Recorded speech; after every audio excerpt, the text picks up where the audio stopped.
Lu tau gak sih, jadi pas gue denger cerita lo yang pas lo ngobrol sama Dewi gitu ya, tentang keluarga dan lain-lain gitu, gue jadi keinget pas di zaman-zaman MTV itu ada gue ngobrol sama salah satu produser gue juga lupa yang mana gitu, cuman maksudnya gue bilang iya kita lagi ngobrolin artis gitu, dan habis itu dia bilang iya kita ngomongin lo gitu kan, dan bro dia bilang kayak gitu, dia kan Sastrowardoyo, ya kan keluarganya dia ya itu, ya udah pastilah sukses. You know, sampai hari ini gue ngeliat interviewnya lu sama Dewi gitu kayak gila ya. You know, you cannot kayak lu nggak bisa kayak mentang-mentang lu ada hubungan kakeknya siapa atau pamannya siapa atau adik kakeknya siapa dan lain-lain gitu ya. Bukan artinya lu dijaminkan sukses gitu. Enggak, kita bukan keluarga kaya kok. Kita keluarga belajar iya. Jadi kayak eyang-eyang tuh banyak yang profesor, dokter apa, tapi kita hidupnya sederhana gitu, maksudnya bukan orang yang kalau nggak ngapa-ngapain terus bisa hidup gitu, nggak bisa, kita harus kerja keras, kalau nggak bisa bayar listrik bulan depan gitu ibaratnya gitu, yang harus kerja gitu. Ketika lu ngomong sama Dian yang kecil ya, yang 13 itu ya, pupuk gitu kan, I think itu juga membantu bukan cuma dari sisi karena lu mendapatkan karakter Ibu Kartini juga, tapi menurut gue karena lu sendiri menjadi seorang ibu gitu. I think gue sendiri menjadi seorang ayah kadang-kadang banyak hal-hal yang tadinya gue mempunyai ambisi-ambisi di masa muda, gue yang kayak udahlah, you know, like biarkan pemikirannya jadi create a legacy. Yang gue denger juga nih di masa pandemi kemarin, lo kayak ngekatamin banget Al-Quran gitu ya, kayak lo ngebaca banget, lo pelajarin banget dan lain-lain. Sebenarnya lu kan tadi sempat ngomong gitu tentang ternyata spiritual journey gue dari umur 13 itu sampai hari ini juga seru banget nih gitu kan, apalagi ngambil filsafat juga dan lain-lain gitu. So tell me like how was your spiritual journey untuk menemukan Sang Pencipta? Gue lumayan pernah jadi spiritual tourist sih, soalnya gue sempet spiritual tourist, jadi gue belajarin, gue mempelajari banyak agama dan aliran dan soalnya I'm always fascinated karena gue juga dibesarkan kan secara Katolik sama nyokap masih Katolik dan taat banget gitu, yang wah kelompok doanya kuat banget. Terus bokap Buddha gitu, dan gue di umur 17 tuh gue sempet pengen cari gitu loh, dan itu bersamaan dengan gue tertarik banget sama filsafat. Gue merasa gue pengen punya kebebasan itu untuk benar-benar nyari and finding yang kalau gue tuh apa ya gitu loh. Bokap kan dulu sempet nyari tuh, akhirnya dia nemuin di Buddha. Mungkin gak sih gue juga kayak gitu atau gue punya cara gue sendiri, jalan gue sendiri, dan akhirnya gue coba cari dan ngobrol mondar-mandir, dan akhirnya gue ketemunya di Islam. Dan I'm so grateful bahwa nyokap gue juga punya keterbukaan pikiran yang sangat suportif, yang tetap yang penting kamu taat ya gitu loh, jangan karena orang gitu loh. Dan kayaknya cara gue ngejalanin juga selalu beda dan selalu personal buat gue, dan nyokap juga kayak bisa lihat itu gitu loh. Yang menarik sih itu sih, gue pengen punya ada pencapaian satu hal secara spiritual sebelum gue menikah. Karena kalau gue udah menikah, biasanya prioritas hidup kan akan lo fokusin ke keluarga. Sebelum gue mulai chapter yang itu, gue pengen udah nyampe satu stage dulu nih gitu. Walaupun nantinya akan mendalami lagi, cuma at least udah nyampe sini dulu milestonesnya. Gue waktu itu belum pernah hatamin Quran. Jadi sebelum nikah tuh gue hatamin Quran untuk pertama kalinya. Wow. It was quite emotional gitu. Gue juga kayak wow, ternyata gue bisa juga ya. Gue juga gak tahu gue bisa. Dan pas lagi hataman Quran tuh kalau gak salah nyokap gue aja sampai ikut nangis loh. Padahal nyokap gue tuh Katolik gitu loh. Dan jadi betapa dia bangga gue dengan pencapaian spiritual gue sendiri gitu loh. Jadi kayak gitulah toleransi yang ada di keluarga gue, and I'm so grateful about it. Sampai sekarang gue masih seruah sama nyokap, dan kita juga saling ini banget gitu loh, menguatkan banget. Kayak kemarin nyokap Paskahan, gue yang bikinin makanannya, acaranya gini, mereka doa-doa. Dan kalau gue lagi pengajian juga nyokap juga ikut bantuin semua ngatur-ngatur makanannya. Jadi emang keluarga kita alhamdulillah ini banget, warna-warni banget dan bineka banget gitu. Terus sejak itu gue pengen bisa komit setiap bulan puasa tuh gue ikutan grup tadarusan gitu loh. Tadarusan tuh kita khatamin Quran, terus biar gak berat tuh kita rame-rame.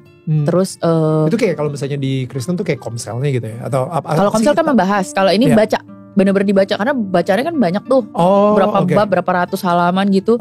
Jadi kita komit satu hari tuh misalnya 1 juz atau 2 juz gitu loh. Jadi sebelum bulan Ramadannya selesai atau bulan Qurannya selesai, bacanya juga selesai. Tapi gitu. Dalam bahasa Arabnya gitu maksudnya. Dalam bahasa Arabnya. Cuma pernah kayak beberapa tahun gue lagi pengen gue hatamin tapi artinya. Jadi gue bacanya kayak baca novel gitu, kayak baca bahasa Inggris gitu misalnya atau bahasa Indonesia gitu. Jadi dan di situ biasanya banyak banget catatan yang wow bagian ini kok kayaknya kayak lagi ngomong sama gue gitu Right. Karena speaking membaca dalam bahasa Arab is one thing yang gue juga masih belajar, tapi memahami artinya juga it's another journey juga, dan kayaknya nggak boleh cuma salah satu doang tuh, kalau bisa dua-duanya. Lu tadi bilang kalau misalnya lu sempat jadi spiritual turis, lu keliling-keliling, lu pelajarin semuanya, dan pada akhirnya lu nyaman dengan Islam gitu. Why? Gue juga nggak nyangka sebenarnya. Terus terang. Dan yang menarik adalah gue percaya sama jodoh-jodohan ya. Jadi pas gue lagi nyari spiritual turis tuh gue punya pertanyaan-pertanyaan labil banget umur 17 tahun. Nanyanya tuh yang enggak aja tuh gak sih. Kayak apa? Kayak misalnya kalau universe itu gede banget, kita cuma segelintir debu. Ngapain perlu ada sih gitu, ribet amat gitu loh. Ngapain pakai diadain ya, bener juga dong. Kalau nanti mau kiamat juga repot amat pakai ada gitu loh. Gue dengan drama hidup gue. Itu pesimis banget sih. Gak usah ada aja sekalian gitu. Saya boleh gak saya nanya sama Tuhan gitu. Kayak gitu, pertanyaan filosofis banget. Dan itu gue tanyain ke pendeta, ke pastor, ke biksu, ke pemuka agama Hindu. Dan jawaban mereka? Kayak ada ini Taoisme, Buddha, apa macam-macam deh. Dan jawaban mereka macam-macam. Tapi gak tahu kenapa waktu itu gue gak pernah sampai bener-bener merasa terjawab. Dengan cara jawab mereka yang berbeda-beda. Karena pastinya juga gak pernah dijawab bener-bener, pasti kiasan dan industri gitu-gitu kan. Karena pastinya juga gak pernah dijawab bener-bener, pasti kiasan dan industri gitu-gitu kan.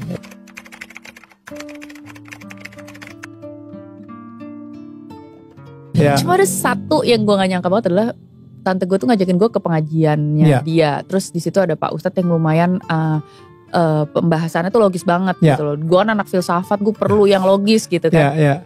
To my own surprise, jawabannya dia terhadap pertanyaan gue itu kok gue nyes banget dan terjawab banget. Which is gue lupa juga jawabannya dia apa. Gila lu. Tapi gue pokoknya lu anti klimaks banget. sorry mohon maaf. Nanti gue akan tanya lagi deh sama si bapak itu. Oke, ini stop dulu. Ini anti klimaks banget. Sampai hari ini dia masih belum kasih tahu gue jawabannya, dan dia lupa juga gitu. Tapi ini pertanyaannya, kalau alam semesta itu gede banget dan manusia itu hanya segelintir debu, kenapa kita itu harus ada? Kalau pada akhirnya toh akan kiamat juga. Nah, gue pengen tahu kalau misalnya menurut kalian yang lagi nonton, jawabannya apa? Tolong dong tulis di kolom komentar. Oke, yuk kita lanjutin lagi interview kita sama Dian Sastrowardoyo. Tapi yang menarik adalah dia menjawabnya pakai buka kitab, Bo. Kitab Al-Quran dan kitab Injil, Perjanjian Baru dan Perjanjian Lama. Dia ngajakin kita semua baca ini. Bayangin ini semua 3 kitab ini sebenarnya dari Tuhan yang sama, nabi-nabinya. Jadi betapa sebenarnya yang perlu kita cari itu adalah hikmahnya gitu loh. Jadi even I don't know ya, tapi murid-muridnya dia yang emang muslim dari kecil pun berguru sama dia jadi lebih toleransi dan lebih terbuka pikirannya. Dan itu indah banget menurut gue. For somebody yang baru datang dari ibaratnya agama lain gitu ya. Oh ternyata toleransi ya nih agama ini gitu loh. Jadi gue langsung yang gue mau belajar nih dari bapak ini, karena dia dalam banget, maksudnya kebuka banget pikirannya dan bisa memuaskan dahaga kepenasaranan gue gitu. Jadi akhirnya boleh deh saya mau belajar sama bapak. Ya kalau belajar sama saya harus sholat 5 waktu, kamu mau gak gitu. Dan nanyanya gitu lagi. Saya pikir-pikir dulu ya pak ya gitu. Akhirnya boleh deh, mau deh pak gitu. Soalnya gue pas lagi nyari-nyari orang juga gak ada yang bener-bener bisa menjawab interest gue yang segitu ribetnya itu. Dan akhirnya bener. Dan intinya adalah yang gue pelajari adalah kenapa gue akhirnya menemukan di Islam. Karena Islam yang gue belajar dari guru gue ini adalah basically pasrah. Berserah. Jadi lu baca The Life of Pi gak sih? Gue gak baca tapi gue nonton. Dia punya 3 agama itu orang. Anak itu. Dan dia percaya yang nyelamatin dia dari bencana itu adalah karena kepercayaan dia yang kuat banget sama Tuhan. Kenapa dia kuat banget? Karena dia punya 3 agama, dia jalanin 3-3-nya. Kalau dia emang sedeng. Dia Hindu, Kristen sama Islam. Tapi yang menarik, gue setuju banget yang dia dapat di Islam. Kalau di Kristen dia belajar tentang compassion dan cinta kasih. Dari cinta kasih basically. Tapi dari Islam dia menemukan hubungan yang sangat-sangat penuh cinta dan romantis sama Yang Maha Kuasa. Pasrah dan berserah tuh lu jadi lebih enteng, dan pada saat lu nemuin diri lo jauh lebih enteng dan lebih berserah kayak gitu, God tuh lebih gampang nyentuh lo. Tuhan tuh lebih gampang nyentuh lo. Karena kalau lo heboh sendiri, it's a one way communication from you to him kan. And in order to kind of feel that he actually really loves you, you need to be lighter gitu loh. You need to be more sensitive dan in order to do that lo perlu pasrahnya itu sih. Ya, dan kita untuk manusia yang penuh dengan kontrol, kita pengen mengontrol semuanya, itu susah banget untuk berpasrah. Dan yang pas udah pasrah, yang menarik adalah lo perlu peka banget sama diri lo. Lo perlu peka banget karena sebenarnya kalau lo pasrah dan lo peka banget sama diri lo tuh, itu akan kerasa sendiri gitu. Bahwa lo tuh lo lagi kayak lagi dijagain sama cinta kasih yang lo nggak bisa bayangin. Tapi lo tuh lagi dirawat banget sebenarnya sama hidup ini tuh, sama Tuhan itu sendiri gitu. Jadi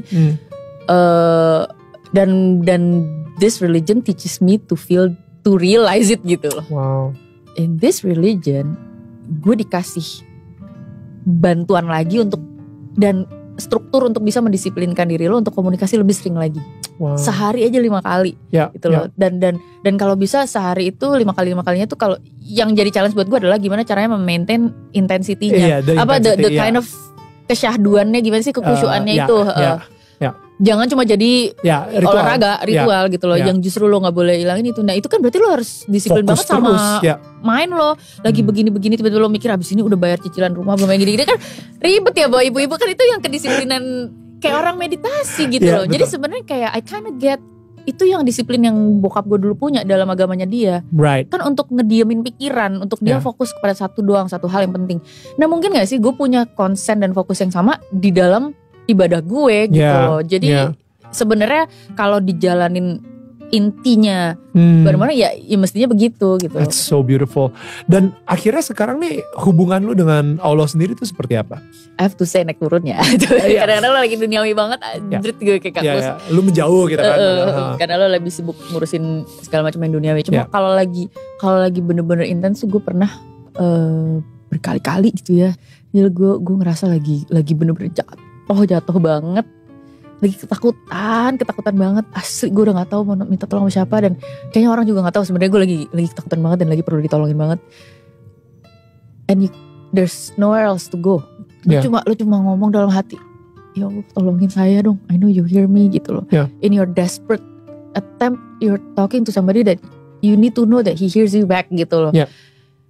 And when you have that faith bahwa itu didengar gitu ya, mukjizat tuh datang gitu loh. Pertolongan tuh datang Nil. Jadi yang kecelakaan mobil gue hampir meninggal, untung gue pakai seat belt. Terus gue pulang, gue cuma syukur doang, ya Allah untungnya saya masih hidup gitu sampai sekarang. Kecelakaan syuting film action, gue jatuh kepala duluan karena satu dan lain hal. Gue takut banget, gue ngeri banget, gue gak berani bilang Indra. And now I'm telling you guys. Maksud gue things like that happens. Dan ini kan gak ada yang tahu, not even my husband, not even my mom. Karena kalau gue cerita sama mereka akan lebih panik daripada gue aja, dan akhirnya marahin gue gitu loh. Dan yang kayak gitu-gitu gue cuma, ya ampun ya Tuhan tolongin saya, bantuin saya gitu, jagain saya, dan alhamdulillah gue masih di sini. Gue ditolong berapa ribu kali nih gue ada di sini gitu loh. Itu kan it's such a blessing, gue bisa masih ada di sini selamat, sehat segala macam. Lu pernah mikir nggak kenapa Tuhan mengizinkan lu untuk tetap masih ada di sini, mempunyai platform yang begitu luar biasa, gitu ya, memberikan ketenaran. What is His purpose? Masih ngizinin lu bernafas, sehat. Kenapa ya? Itu dia. Langsung kalau gue masuk ke situ berat banget loh jadinya. Nggak apa-apa, karena it's about purpose ya. Ya, it's about purpose. I think gue jadi lebih mensyukuri posisi gue di sini, yang sebenarnya kadang-kadang berat juga ya. Maksudnya being in the spotlight tuh nggak gampang loh. Beban banget. Kayak no room for error, no room for honest mistake gitu loh. And gue akhirnya jadi lebih legowo ngejalaninnya. Tugas yang gak gampang ini adalah ya karena itu sih, mungkin karena ini tugas gue kali ya. Mungkin gue. So why do you wake up in the morning? Like what